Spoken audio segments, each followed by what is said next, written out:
बेटा ले तो सुताई के है आया गोदी के बेटा ले तो उठाई के सिंह जी के बेटा बेटा बेटा आया गोदी के बेटा ले तो उठाई के आया गोदी के बेटा ले तो उठाई के Recording by Rhythm Studio विकास के बेटा ले तो सुताई के है आया गोदी के बेटा ले तो उठाई के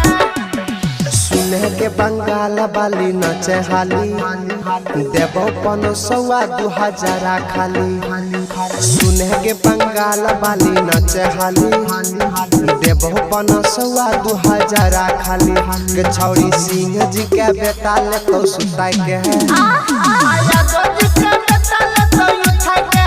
के छौरी सिंह जी के बेटा ले तो सुताई के है आया गोदी के बेटा ले तो उठाई के सुने के बंगाल वाली नचे हाली देवो 500-2000 खाली सुने के बंगाल वाली नचे हाली देवो 500-2000 खाली के छौरी सिंह जी के बेटा ले तो सुताई के है आया गोदी के बेटा ले तो उठाई के के छौरी सिंह जी के बेटा ले तो सुताई के है आया गोदी के बेटा ले तो उठाई के सिंह जी के बेटा ले तो सुताई के है आया गोदी के बेटा ले तो उठाई के सिंह जी के बेटा बेटा बेटा बेटा ले तो सुताई के है आया गोदी के बेटा ले तो उठाई के Recording by Rhythm Studio DJ विकास आया गोदी के बेटा ले तो उठाई के सिंह जी के बेटा ले तो सुताई के है आया गोदी के बेटा ले तो उठाई के छोरा सब देतो छौरी 10-20 गे बदला में लेतो तोरा एगो किस गे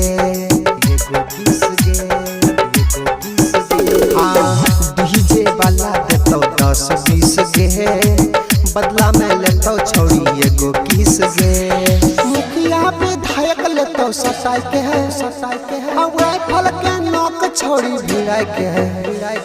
मुखिया विधायक लेतो ससाई के है राइफल के नौक छौरी भिड़ाई के आ सिंह जी के बेटा ले तो सुताई के है आया गोदी के बेटा ले तो उठाई के के छौरी सिंह जी के बेटा ले तो सुताई के है आया गोदी के बेटा ले तो उठाई के सिंह जी के बेटा बेटा बेटा बेटा ले तो सुताई के है आया गोदी के बेटा ले तो उठाई के सिंह जी के बेटा बेटा बेटा बेटा ले तो सुताई के है आया गोदी के बेटा ले तो उठाई के सिंह जी के बेटा बेटा DJ विकास आया गोदी के बेटा ले तो उठाई सिंह जी के बेटा ले तो सुताई के है आया गोदी के बेटा ले तो उठाई के चढ़ी पर गड्डी उड़ तो तोरा ऊपर कहीं देखाबे छौरी अपन भूफर चढ़ी पर गड्डी उड़ तो तोरा ऊपर जरा सा देखाबे छौरी अपन भूफर हित से दे हाथी ले तो ससाई के रोहित राहुल भिड़ाई के रित से दे हाथी ले तो ससाई के